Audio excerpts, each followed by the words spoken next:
بلکہ فرمایا کہ مومن کے پاؤں میں کانٹا بھی چبھتا ہے تو اس کا بھی اس کو اجر دیا جاتا ہے، اس کے درجے بلند ہوتے ہیں، اس کے گناہ معاف کر دیے جاتے ہیں، اس کی خطاؤں سے درگزر کر لیا جاتا ہے، لیکن یہ مشروط ہے اس تکلیف کو صبر کے ساتھ برداشت کرنے سے۔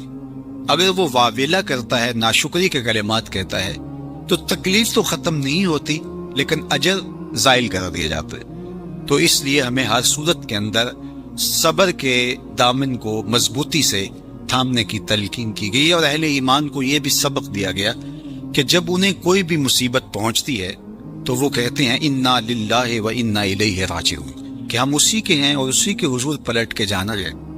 تو یہ وہ امر ہے کہ جو ان کی طبیعت کے اندر ٹھہراؤ پیدا کرتا ہے اور ان کی زندگیوں کے اندر اللہ تعالیٰ جل شانہ پر جو یقین ہے اس کا پتہ دیتا ہے۔ اگر مصیبت کو اللہ کی طرف سے سمجھ کے، مان کے صبر کیا جائے، اس کو مقدور سمجھا جائے، اس پر واویلا نہ کیا جائے، اللہ کی نافرمانی کا کوئی کلمہ نہ بولا جائے، اپنے عقیدے میں تزلزل نہ آنے دیا جائے، اپنے رویوں کی خوبصورتی کو زائل نہ ہونے دیا جائے، تو اس کا مطلب ہے کہ وہ شخص مومن ہے، اس کا یقین ہے کہ یہ اللہ کی طرف سے ہے، تو پھر اس کے یقین کے صلے کے اندر اللہ اس کو پھر ہدایت قلب کا چراغاں نصیب کرتا ہے۔ اور فرمایا واللہ بکل شیء علیم، اور اللہ ہر شے کو جاننے والے، اسے پتہ ہے کہ کسی پر مصیبت نازل کیوں کرنی ہے، اور اس مصیبت سے اس کا امتحان لینا مقصود ہے، اس کے درجوں کو بلند کرنا مقصود ہے، اس کے گناہوں کو معاف کرنا مقصود ہے، اس کو کسی آزمائش میں ڈال کر کے اس کو مزید کندن بنانا مقصود ہے، یا اس کا کیا مقصود ہے، اس کو سزا دینا مقصود ہے، یہ اسے پتہ ہے۔ تمہارا رب تمہاری طرف آنے والی جو تکلیفیں ہیں ان کے اندر ہزارہا پنہا حکمتوں سے واقف ہے۔ یہاں یہ بات بھی سمجھنے کے قابل ہے کہ جو شخص مصیبت کے آنے پر صبر اور استقامت کے ساتھ اس سے نپٹتا ہے اور اللہ پر جو اس کا یقین ہے اس میں تزلزل پیدا نہیں ہونے دیتا، کل من عند اللہ، اے محبوب فرما دیجئے جو کچھ ہے وہ تمہارے رب کی طرف سے، یہ اس کا خیال اور فکر ہے کہ یہ میرے اللہ کی طرف سے ہے، تو پھر اس مصیبت کو ٹالنے والا بھی وہی ہے۔ تو اگر یہ اس کا عقیدہ پختہ تھا تو پھر وہ مالک کی دہلیز چھوڑ کے، مالک کی چوکھٹ چھوڑ کے کسی اور دہلیز پہ نہیں جائے گا، کسی اور چوکھٹ پہ نہیں جائے گا، وہ اس مصیبت کو دور کرنے والا مؤثر حقیقی اللہ کو ہی جانتا ہوگا اور اسی کے حضور دعائیں کرے گا، التجائیں کرے گا، کسی شرک کا ارتکاب نہیں کر سکتا ہے، اور وہ مالک کی دہلیز سے کبھی روح گردانی نہیں کر سکتا، بلکہ اس تکلیف کے آنے سے وہ اپنے رب کے ساتھ اور زیادہ جڑ جائے گا، اور اگر وہ صبر کرے تو یہ اس کا ایک مرتبہ ہے کہ وہ حوصلے کے ساتھ اس تکلیف کو برداشت کرے، اور دوسرا مرتبہ جو اس سے بڑھ کر ہے کہ اس پہ اللہ کی رضا کے سانچے میں اپنے آپ کو ڈھال لے کہ جے سونا میرے دکھ وچ راضی، میں سکھ نو چلے ڈاواں۔ اگر وہ اس بات پہ راضی ہے تو کوئی بات نہیں ہے، میں اس پہ راضی ہوں کیونکہ میرے رب کی یہ رضا ہے۔ تو یہ دونوں چیزوں کا مل جانا یا دونوں میں سے کسی ایک کا مل جانا، یہ اللہ کی طرف سے اس کو دیا گیا انعام ہے جو اس مشکل حالات میں اس کو حاصل ہوتا ہے۔ اب وہ کس کیفیت میں ہے اللہ تعالیٰ اس کو خوب جانتا ہے کہ وہ اس پہ صبر کر رہا ہے یا اس کا اندر ڈول رہا ہے، اس کا عقیدہ کمزور تھا اور وہ کمزوری کے باعث جو ہے وہ تزلزل کا، تذبذب کا شکار ہو گئے، تو یہ تمہارا رب خوب جانتا ہے۔ تو تمہارے سینے کے اندر چھپی ہوئی کیفیت تمہارے رب کے علم میں ہے۔ حضور علیہ الصلوۃ والسلام نے فرمایا کہ مومن کا معاملہ بھی بڑا عجیب ہے کہ اسے اگر تکلیف ہوتی ہے تو اس پر وہ صبر کرتا ہے، یا اسے خوشی ملتی ہے تو اس پر وہ شکر کرتا ہے، تو دونوں صورتوں میں اللہ اس کو اجر عطا کرتا ہے، اور یہ صرف شان مومن کی ہی ہے کہ وہ مصیبت پر صبر کرے۔ ارشاد فرمایا الا انبئکم، کیا میں تمہیں خبر نہ دوں بے اکبر الکبائر، جو بڑے بڑے گناہ ہیں ان کی، وہ ہمہ تن گوش ہو گئے کہ جی حضور ارشاد کیجئے۔ تو آقا کریم نے جو پہلی بات ارشاد فرمائی الاشراک باللہ، اللہ کے ساتھ کسی کو شریک ٹھہرانا ہے، اس کی ذات میں، اس کی صفات میں، اس کے افعال میں کوئی شریک نہیں۔ وہ وحدہ لا شریک ہے۔ دوسری بات حضور نے جو ارشاد فرمائی وہ ہے وعقوق الوالدین، والدین کی نافرمانی۔ امام فخر الدین رازی نے تفسیر کبیر میں لکھا ہے کہ انسان کے وجود کا سبب حقیقی ذات باری تعالیٰ ہے اور سبب مجازی والدین ہے۔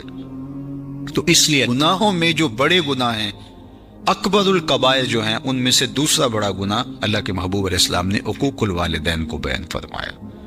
تو والدین کے ساتھ حسن سلوک کرنے کی ہمیں تلقین کی گئی، اور یہ شریعت اسلامیہ کا ہم سے تقاضا ہے۔ اور ویسے بھی اولاد اگر طبعاً فطرتاً شکر گزار ہو تو وہ ہو ہی نہیں سکتا کہ وہ اپنے والدین کی نافرمانی کرے۔ اللہ کے محبوب علیہ السلام نے ایک موقع پہ ارشاد فرمایا کہ ملعون من سب اباہ، ملعون من سب اباہ، وہ شخص لعنتی ہے جو اپنے ماں باپ کو گالی دیتا ہے۔ تو کتنی سخت مذمت کی گئی اس شخص کی جو والدین کی نافرمانی کرتا ہے۔ ایک موقع پہ حضور علیہ السلام نے فرمایا راغم انفن ثم راغم انفن ثم راغم انفن، 3 مرتبہ فرمایا۔ اس شخص کی ناک خاک آلود ہو، پھر اس کی ناک خاک آلود ہو، پھر تیسری مرتبہ فرمایا اس شخص کی ناک خاک آلود ہو۔ تو قیلا من یا رسول اللہ صلی اللہ علیہ وسلم، عرض کی یا رسول اللہ کس کی ناک خاک آلود ہو؟ تو آقا کریم علیہ السلام نے فرمایا من ادرک ابویہ عند الکبر احدہما او کلیہما فلم يدخل الجنہ، جس نے والدین کو، ایک کو یا دونوں کو، بڑھاپے میں پایا اور جنت میں داخل نہ ہو سکا، اس شخص کی ناک خاک آلود۔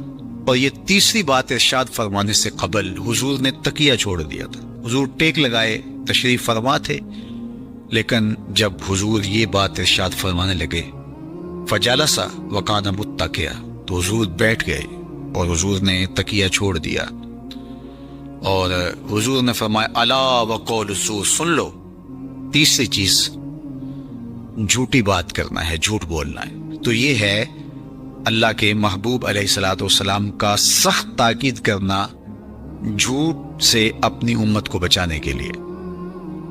اچھا، یہاں ایک بات لوگ کے یہ سمجھ لیں کہ جھوٹ بہت بری چیز ہے، لیکن شرک اس سے بڑا گناہ ہے۔ تو اس کی تاکید اتنی زیادہ کیوں کی؟ حضور نے ٹیک چھوڑ دی اور آقا کریم علیہ السلام بار بار ارشاد فرماتے رہے۔ تو اس کی وجہ یہ ہے کہ شرک کو بڑا گناہ سارے سمجھتے ہیں۔ اسی طرح ماں باپ کی نافرمانی ہر شخص سمجھتا ہے کہ یہ بہت بڑا گناہ ہے، اور اگر کوئی شخص ماں باپ کا بے ادب ہو، گستاخ ہو، تو لوگوں کی نظروں میں بھی وہ گر جاتا ہے کہ یہ برا شخص ہے کہ ماں باپ کے ساتھ بدسلوکی کر رہا ہے۔ تو یہ دو گناہ ایسے ہیں کہ جو لوگوں کو اچھی طرح معلوم ہے، لیکن عمومی طور پہ جھوٹ بعض معاشروں کے اندر یوں رچ بس جاتا ہے کہ اس کو عیب نہیں سمجھا جاتا۔ اس لیے حضور نے اس پر خاص تاکید کی اور ٹیک چھوڑ کے آگے بڑھے، اور پھر بار بار ارشاد فرماتے رہے کہ اس کو چھوٹا نہ سمجھنا۔ جس طرح اکبر الکبائر میں شرک ہے، اکبر الکبائر میں عقوق الوالدین ہے، اسی طرح یہ بھی اکبر الکبائر میں شامل ہے کہ کوئی شخص جھوٹ بولے۔ تو جھوٹ بولنا یہ اللہ کی ناراضگی کا سبب اور ذریعہ ہے۔ تقریباً 200 قرآنی آیات جھوٹ کی مذمت اور جھوٹ سے بچنے کی تاکید اور ترغیب میں ہے، اور سینکڑوں احادیث جھوٹ کی مذمت میں اور جھوٹ سے دامن کو بچانے کی تلقین پر مشتمل ہے۔ تو اس لیے اللہ کی بارگاہ میں یہ دعا مانگیں کہ اللہ ہمیں جھوٹ کے مرض سے نجات دے اور ہمیں ہمیشہ سچ اور سچائی کی توفیق سے مالا مال کرے۔ آئیے حضور علیہ السلام کا ایک اور فرمان دیکھتے ہیں۔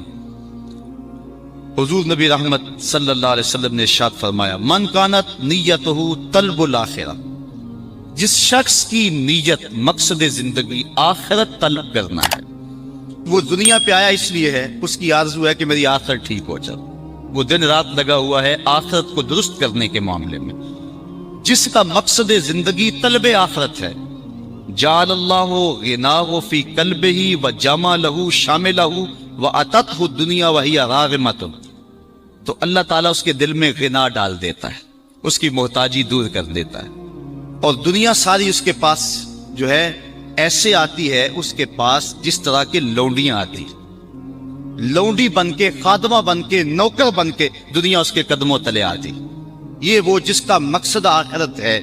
دنیا کی مثال سائے کی ہے نا، سائے کے پیچھے بھاگو تو آگے بھاگتا ہے، سائے کے آگے بھاگو تو پیچھے بھاگتا ہے۔ جس کی طلب دنیا نہیں ہے، جس کی طلب آخرت ہے، تو اس کے مقصد اور مقدر کی جو دنیا ہے وہ اس کو ملنی ہے، لیکن اس کو پیچھے بھاگے گی، لونڈیوں کی طرح، خادماؤں کی طرح اس کے پیچھے آئے گی۔ اور فرمایا وَمَنْ كَانَتْ نِيَّتُهُ طَلْبُ الدُّنْيَا، اور جس کا مقصد زندگی طلب دنیا ہے، جَعَلَ اللَّهُ الْفَقْرَ بَيْنَ عَيْنَيْهِ، اللہ تعالیٰ اس کی دو آنکھوں کے درمیان محتاجی لکھ دیتا ہے۔ وَشَتَّتْ عَلَيْهِ أَمْرُهُ، اور اس کے اوپر معاملے مشکل ہو جاتے ہیں، متنوع اور مختلف ہو جاتے ہیں، یہ بھی مصیبت، یہ بھی کرنا ہے، وہ بھی کرنا ہے، ہر وقت پھنسا ہوا ہے۔ وَلَا يَأْتِيهِ مِنْهَا إِلَّا مَا كُتِبَ لَهُ، اتنا کچھ ہونے کے باوجود حضور فرمایا ملتا وہی ہے جو اس کے مقدر میں لکھا ہوا ہے۔ پہلے کو بھی مقدر کا ملا، دوسرے کو بھی مقدر کا ملا، لیکن پہلے کے پیچھے بھاگ کے دنیا گئی اور دوسرا دنیا کے پیچھے بھاگتا رہا۔ پہلے کے پیچھے دنیا ذلیل ہو کے آئی اور دوسرا دنیا کے پیچھے ذلیل ہوتا رہا۔ اب اگر آخرت کے طالب بن جائیں گے تو دنیا پیچھے پیچھے ہوگی، اگر دنیا کے طالب بن جائیں گے تو پھر دنیا آگے آگے ہوگی۔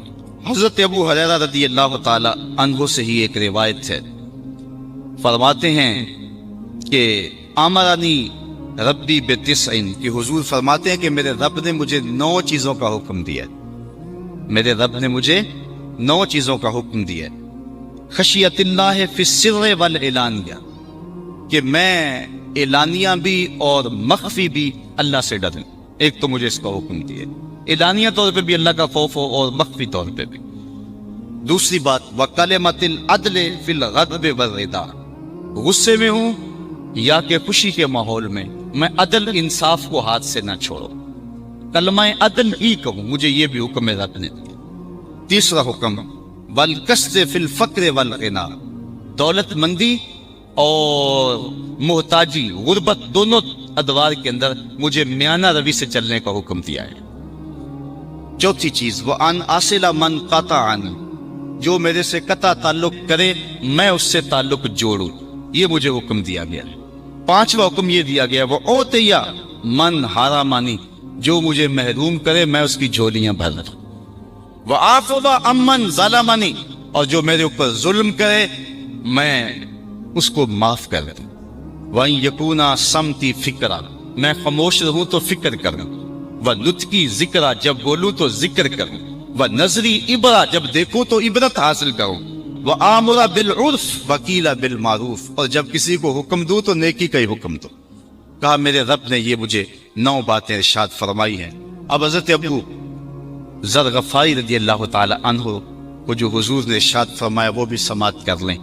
قال امرنی خلیلی بسبع، کہا میرے آقا و مولا حضور ختم المرتبت نے مجھے 7 چیزوں کا حکم دیا۔ وہ حضور فرماتے ہیں میرے رب نے مجھے یہ حکم دیا، ان 9 چیزوں پہ عمل کر۔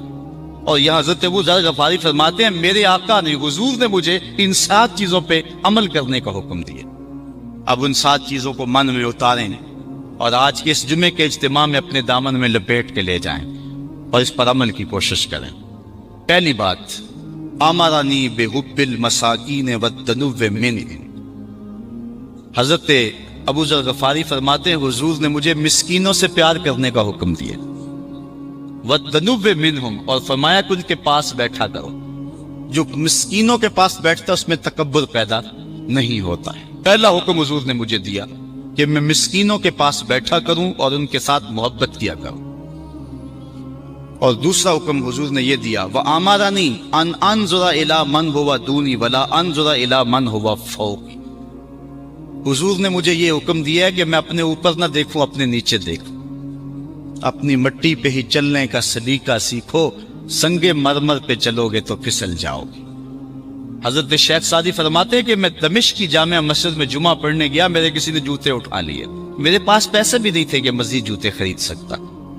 بازار میں گزر رہا ہوں، دل میں یہ بات آئی کہ زمانہ تیرا احترام کرتا اور تیری یہ حالت کے جوتے خریدنے کے لیے رقم بھی تیرے پاس نہیں ہے۔ کہتے ہیں یہ شکوہ پیدا ہو ہی رہا تھا، آگے سے ایک بندہ آ رہا تھا جس کے پاؤں ہی نہیں ہے، تو میں نے فوراً سر جھکا دیا. میں نے کہا مالک تیرا شکر ہے, جوتے آج نہیں تو کل نصیب ہو جائیں گے, میرے پاؤں تو سلامت ہیں. تو حضرت ابو ذر غفاری فرماتے ہیں مجھے حضور نے حکم دیا, ابو ذر اپنے اوپر نہ دیکھا کرو, اپنے نیچے دیکھا. تم اوپر دیکھتے ہو, اگر ہم دیکھ رہے ہیں ہمیں پنکھا بھی نصیب نہیں ہے اور ہم یہاں میدان میں بیٹھے ہوئے ہیں, تو ان کو بھی دیکھیں کہ جن کا گھر لٹا ہوا ہے اور وہ سڑکوں پہ بیٹھے ہوئے ہیں, کھانے کے لقمے کا انتظار کر رہے ہیں. ہم ان کو بھی دیکھیں. جب نیچے دیکھیں گے تو قرار آ جائے, جب اوپر دیکھیں گے تو پھر بندہ بےتاب ہو جائے گا, مضطرب ہو جائے گا کہ آئے میرے ساتھ کیا بن گیا. اس لیے فرمایا کیسا زندگی گزارنے کا ڈب سکھایا حضور نے. فرمایا ان انظر الی من هو دونی ولا انظر الی من هو فوقی, اپنے سے اوپر نہ دیکھوں, اپنے سے نیچے دیکھوں. وامرنی ان اصل الرحم وان ادبرت, مجھے حضور نے یہ حکم دیا کہ میں رشتہ داروں کے ساتھ اچھا سلوک کروں, اگرچہ وہ پیٹھ پھیر کے بھاگنا بھی چاہیں لیکن میں ان کا پیچھا نہ چھوڑوں, میں رشتہ داری کے حق کو نبھاؤں. وامرنی الا اسال احدا شیئا, کہا مجھے حضور نے یہ بھی حکم دیا ہے کہ ابو ذر کبھی کسی سے کچھ نہ مانگنا, کسی کے سامنے سوال نہ کرنا, ہاتھ نہ پھیلانا. علماء نے لکھا ہے کہ جب انتہائی بندہ مجبور ہو جائے, پھنس جائے اور جان کے جانے کا اندیشہ پیدا ہو جائے, اس وقت بوقت ضرورت بقدر حاجت مانگ لینا جائز ہے. لیکن جو ہے اللہ ہیں اس موقع کے اوپر بھی جو ہے وہ اپنے آپ کو سوال سے بچاتے ہیں. آپ نے حدیث تو سنی حضرت ابو ہریرہ والے رضی اللہ تعالیٰ عنہ کی حدیث مشہور ہے. اس کا پہلا حصہ یہ ہے, حضرت ابو ہریرہ رضی اللہ تعالیٰ عنہ فرماتے ہیں کہ مجھے بھوک نے ستایا, کمر سیدھی نہیں ہو رہی تھی, نہ نماز پڑھی جا رہی تھی نہ قرآن پڑھا جا رہا تھا. میں مسجد نبوی کے ایسے زاویے میں بیٹھ گیا جہاں لوگوں کا گزر ہوتا تھا. میں نے کہا میں نے سوال تو کرنا نہیں, کوئی مجھے دیکھ کر کے میرے اندر کو ڈھونڈ لے اور میری مدد کر دے. کہتے ہیں میں دروازے پہ بیٹھ گیا, لوگ آتے اور گزرتے چلے جاتے. وہ کیا کسی نے کہا نا, ہستی پلکوں کے نیچے غم بھی پلتے ہیں, مگر کون دیکھتا ہے اتنی گہرائی میں. کہتے ہیں لوگ آتے گزر جاتے. خیر میں نے ایک ہیلا ذہن میں آیا, حضرت ابو بکر صدیق آئے نا, تو میں نے قرآن کی کسی آیت کے بارے میں مسئلہ پوچھا, تو انہوں نے مسئلہ بتایا, آیت بتائی اور چلے گئے. میرا خیال تھا کہ میں آیت پوچھوں گا, اس دوران وہ مجھے دیکھیں گے اور میری حالت سے آگاہ ہوں گے تو میری ضرورت کو پورا کریں گے. لیکن ان کی توجہ ادھر نہ گئی, جلدی میں تھے, انہوں نے بات بتائی اور چلے گئے. میں پھر پریشان, پھر حضرت عمر رضی اللہ تعالیٰ عنہ, میں نے ان سے بھی کوئی مسئلہ پوچھا, انہوں نے مسئلہ بتایا اور چلتے بنے. میں پھر پریشان ہوا اور پھر اداس بیٹھ گیا اور جان نکل رہی ہے بھوک سے. کہتے ہیں پھر دل و قلب و نگاہ کا مرشد اولین آ گیا, حضور تشریف لے آئے. میں نے حضور سے بھی کچھ پوچھا. جب میں نے حضور سے پوچھا تو حضور نے میری جانب غور سے دیکھا اور پھر مسکرا کے بولے ابو ہریرہ بھوک لگی ہوئی ہے. میں نے عرض کیا حضور بھوک لگی ہوئی ہے. تو چونکہ مسئلہ میرا یہی تھا, کہا پھر آجو میرے ساتھ. پھر وہ واقعہ آپ نے علماء سے سنا ہے کہ دودھ کا ایک پیالہ تھا اور 70 آدمی پی گئے.